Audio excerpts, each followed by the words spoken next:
आपको पता है जब हम रास्ते में आ रहे थे ना तो 8 से 10 मिनट का रास्ता इतना अजीब था ना कि वहाँ पे मछलियों की इतनी गंदी स्मेल आ रही थी कि सांस भी नहीं लिया जा रहा था।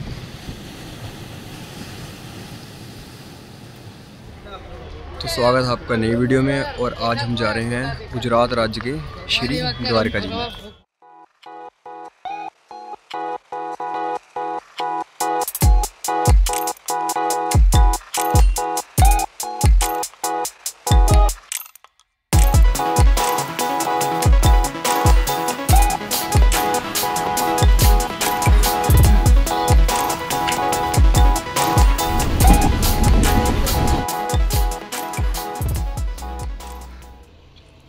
और ये है हमारा रूम जिसकी हमको कॉस्ट आई है 1500।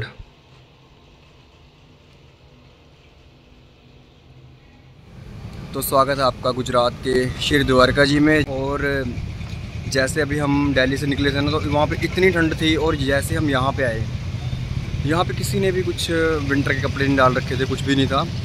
और अभी दिन के 12 बज रहे हैं और यहाँ पे इतनी ज़्यादा गर्मी है ना और बहुत ज़्यादा वेदर चेंज हुआ यहाँ पे आते ही।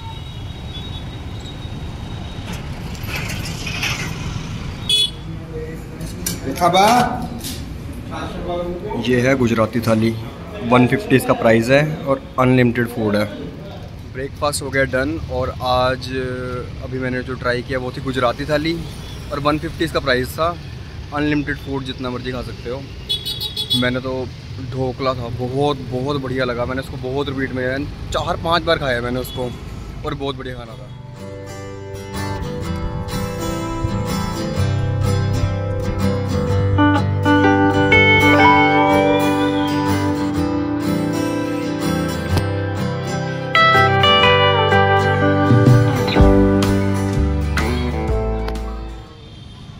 अब हम निकल गए हैं शिव द्वारका जी के दर्शन करने के लिए। और जिस होटल में हम रुके हुए हैं ना, सुबह पहले मैंने नहाया तो कोई दिक्कत नहीं हुई। जब मैं फेस वॉश करने गया ना तो पता लगा कि वहाँ का पानी खारा था पूरा।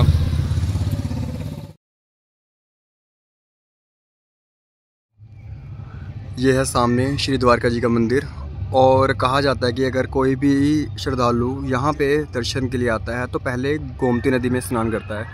और बिल्कुल सामने अगर हम देखते हैं तो ये है गोमती नदी। कहा जाता है कि गंगा जी के बाद सबसे ज़्यादा पवित्र मानी जाने वाली नदी गोमती नदी ही है। इस घाट पे जैसे आए ना, यहाँ पे इतना हैपनिंग सा प्लेस है ना।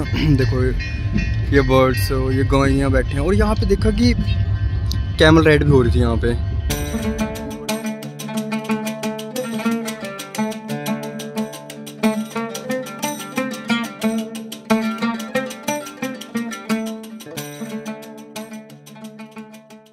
सामने सुदामा सेतु जिसकी 10 रुपये तक की टिकट होती है, लेकिन अभी ये बंद है, close due to maintenance. Sudama Setu कोई ना, नेक्स्ट टाइम।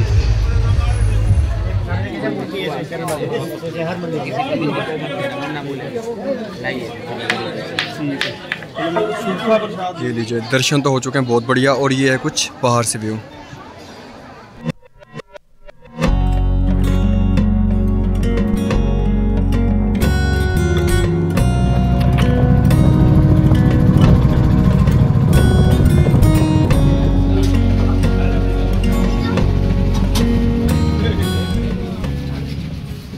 सब कुछ करके फ्री होके अब हम जा रहे हैं। रात हो गई है वैसे तो। अब हम जा रहे हैं द्वारका बीच में। अभी हमने पूछा यहाँ पे एक शिवराजपुर बीच है, वो तो भी कहते हैं बंद हो चुकी है। अभी द्वारका बीच है, वहाँ पे कैसा रहता है देखते हैं।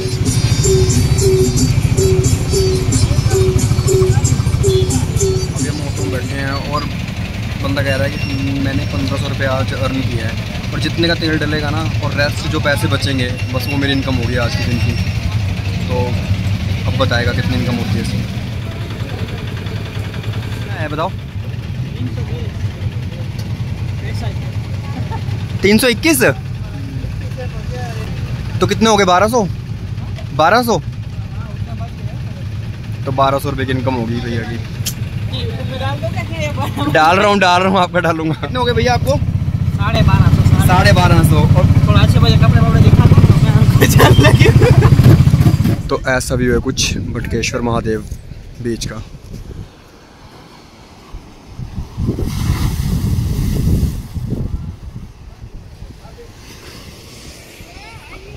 ये सारा समुंदर है और देखो सेंटर में देखो शिव जी का मंदिर। ये देखना यार कितना सही पेंट से मतलब शिव जी की प्रतिमा बनाई हुई है। ये देखो लाइट हाउस। अभी हम आ गए हैं यहाँ पे स्ट्रीट फूड के लिए और यहाँ पे डबेली नाम के एक डिश है, मतलब फेमस है, किसने बोला था गुजरात की आइटम है, तो वो ट्राई करते हैं। तो कौन सा करोगे भैया आप? कौन सा करोगे आप? चीज़ बटर वाला लास्ट 2 बचा है, वही बोल रहा हूँ। उसके अलावा और कुछ नहीं है ना, बाकी सब खत्म हो गया है।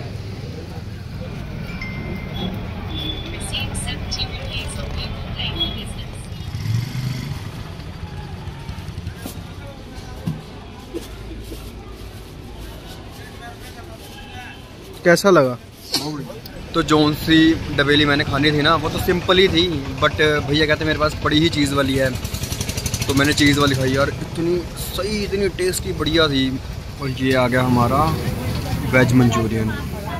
तो फास्ट फूड जो खा रहे थे हम वो खा के और थोड़ा सा डिनर करके अब हम ऑटो नहीं कर रहे, अब हम जा रहे हैं पैदल। हाँ, पैदल जाना ही बेस्ट रहेगा। कितने किलोमीटर है यहाँ से घर? यहाँ से 1 किलोमीटर ही है, ज़्यादा दूर नहीं है। कुछ भी नहीं है, तो चलो पैदल चलते हैं और एक्सप्लोर करते हैं।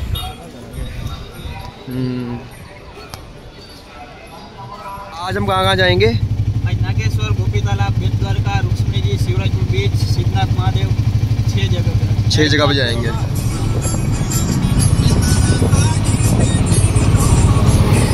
हम आ गए हैं नागेश्वर ज्योतिर्लिंग में। ये 12 ज्योतिर्लिंग में से एक है।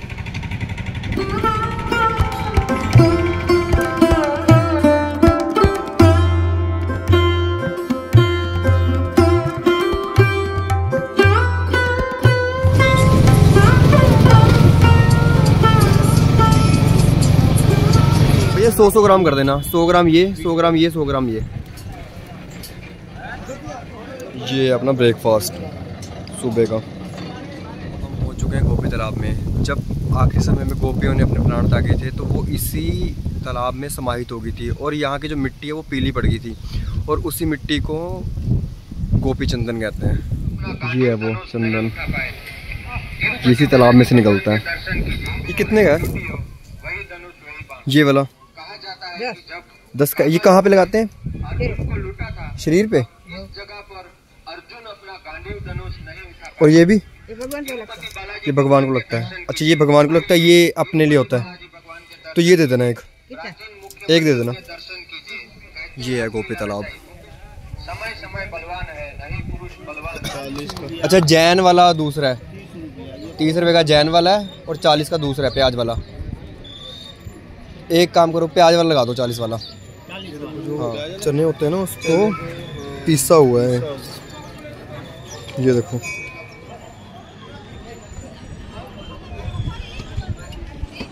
कैसा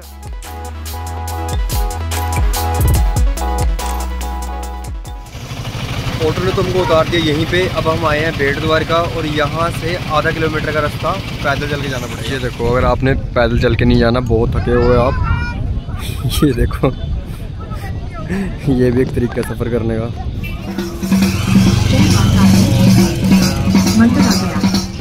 दर्शन हो चुके हैं यहाँ पे। जो बेट द्वारका है ना, आपने वो सॉन्ग सुना है ना, अरे द्वार वालों कन्हैया से कह दो। जो पूरा इंसिडेंस जो हुआ था ना, तो वो इसी जगह का था। तो अंदर तो मोबाइल ले जाना अलाउड नहीं था और दर्शन बहुत बढ़िया हुए हैं।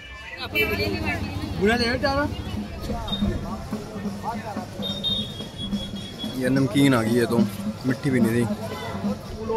ये मिट्टी है ना, बस ठीक है। ये ले ली दोबारा, ये ठीक है, मिट्टी लस्सी। वो जो सामने का दे रहा है ना आपको, ये पोर्ट है, इसका नाम है ओखा पोर्ट। और ये जो राइट साइड है, जितनी भी शिप खड़ी है ना यहाँ पे, ये सब फिशिंग कर रही हैं। अब हम आ चुके हैं शिवराजपुर बीच में। भाई यहाँ देखो, लोग कितने मज़े करने लग रहे हैं। देखने का व्यू, बहुत सारी एक्टिविटी हो रही है यहाँ पे। स्कूबा डाइविंग हो रही है, ये बोट राइडिंग, पैराग्लाइडिंग, मोस्टली यहाँ पे जितने भी वाटर एक्टिविटी हैं वो तो सब हो ही रही हैं।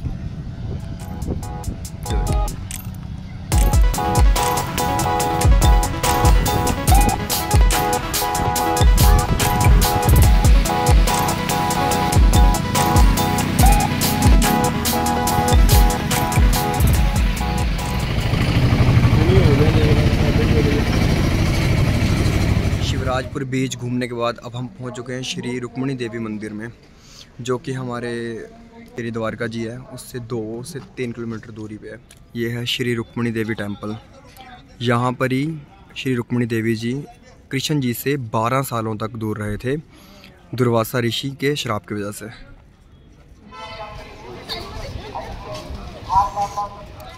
तो चेकआउट हो चुका है हमारा यहाँ से। ये था हमारा होटल श्रीधार। तो स्वागत है आपका नए दिन में, और आज है हमारा द्वारका में तीसरा और ट्रिप का यहाँ पे लास्ट दिन।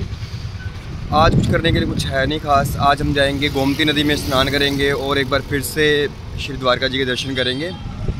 यहाँ पे ऐसे नहीं है कि किसी को हिंदी नहीं आती, हिंदी सबको आती है, लेकिन ना जब भी हम यहाँ पे लोकल से किसी से बात करते हैं, कुछ करते हैं, वो ना 2-3 लाइनें हिंदी में स्टार्ट करके ना अचानक से गुजराती में खुद ही आ जाएंगे, उनको पता ही नहीं लगता। तो यहाँ मोस्टली बंदे प्रेफर करते हैं गुजराती ही बोलते हैं। अपने यहाँ पे एक बात बताता हूँ, जो गोमती नदी थी ना, तो यहाँ पे ना अगर जब हम दिन पे आते हैं तो इसका लेवल इतना डाउन हो जाता है कि हमारा सरफेस दिखने लग जाता है, और शाम होएगी ना जब, तो इसका लेवल फिर से अप हो जाएगा और इसका लेवल मतलब ऊपर तक आ जाएगा कि बंदा कोई भी नहा सकता है यहाँ पे। और ये रोज़ होता है। अभी दिखाता हूँ आपको लेवल कितना डाउन है। कल यहाँ तक पानी था, अब देखो बिल्कुल पानी सूख गया, बस वो थोड़ा सा किनारे पे रह गया वहाँ पे।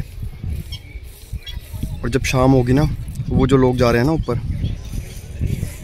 ये ऐसे ही पार करके चले गए हैं, और जैसे ही शाम होगी ना फिर से लेवल अप हो जाएगा इसका। और ये रोज़ होता है। ये देखो समुद्र का व्यू, सब लोग आ रखे हैं यहाँ पे। और जो गोमती माता नदी है ना, यहाँ से समुद्र में डायरेक्ट मिलती है। हमको ना यार एक बात का ध्यान रखना पड़ेगा कि पानी का लेवल ना बढ़ जाए, क्योंकि जो ब्रिज है ना वहाँ पे, वो तो पता ही आपको बंद हो रखा है, उस पार हम जा नहीं पाएंगे अगर पानी का लेवल बढ़ जाता है। फिलहाल तो अभी यहीं पे हैं, लेकिन ध्यान रखेंगे। अब फ्री होके अब हम बैठे हैं गोमती नदी के घाट के ऊपर, सो दैट कि थोड़ा सा फील कर पाएँ इस चीज़ को, इस जगह को। थोड़ी देर अब बैठने के बाद मिलते हैं।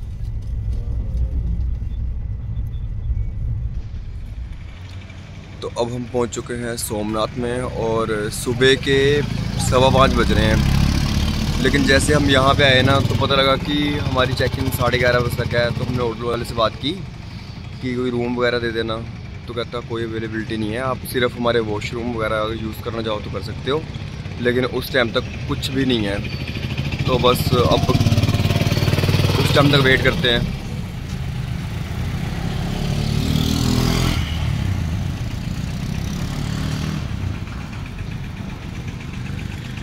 आपको पता है, जब हम रास्ते में आ रहे थे ना, तो 8 से 10 मिनट का रास्ता इतना अजीब था ना कि वहाँ पे मछलियों की इतनी गंदी स्मेल आ रही थी कि सांस भी नहीं लिया जा रहा था।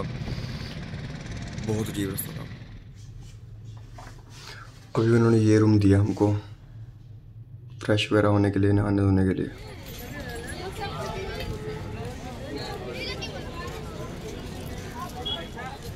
जल्दी आने से हमको थोड़ी परेशानी जरूर हुई, लेकिन एक चीज़ बढ़िया होगी कि हमारे दर्शन आराम से हो गए। कोई बिल्कुल मतलब भीड़ नहीं थी, कुछ नहीं था, और हमने 2 बार दर्शन कर लिए, अच्छा रह गया।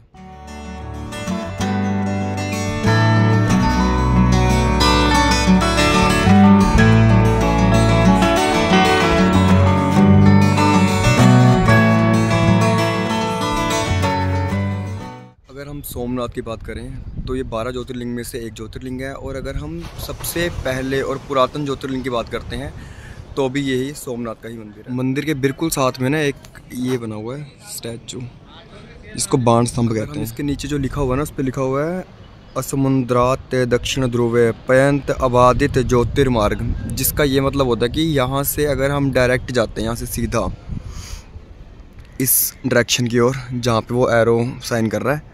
तो यहाँ पे कोई भी किसी भी तरीके का ऑब्जेक्शन नहीं है, कोई भी ऑब्जेक्ट नहीं है, कोई पर्वत या धरती ही नहीं है। अगर आप डायरेक्ट जाओगे ना यहाँ से सीधा आप दक्षिण मार्ग जो है, दक्षिण ध्रुव है, वहाँ पहुँच जाओगे सीधा। अभी तक का सबसे सस्ता नारियल पानी 20 रुपये का जो मैंने पिया।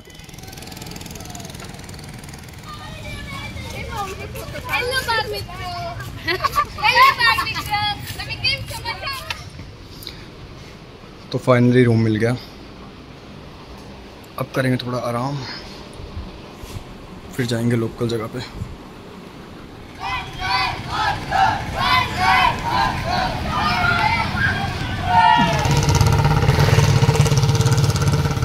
इस समय है हम भाल तीर्थ मंदिर में और ज़रा नामक शिकारी ने जो श्री कृष्ण जी के पाँव में तीर मारा था और श्री कृष्ण जी ने अपनी जीवन लीला को जहाँ समाप्त किया था और वो जिस पेड़ के नीचे बैठे थे वो पेड़ आज भी इस मंदिर के अंदर है।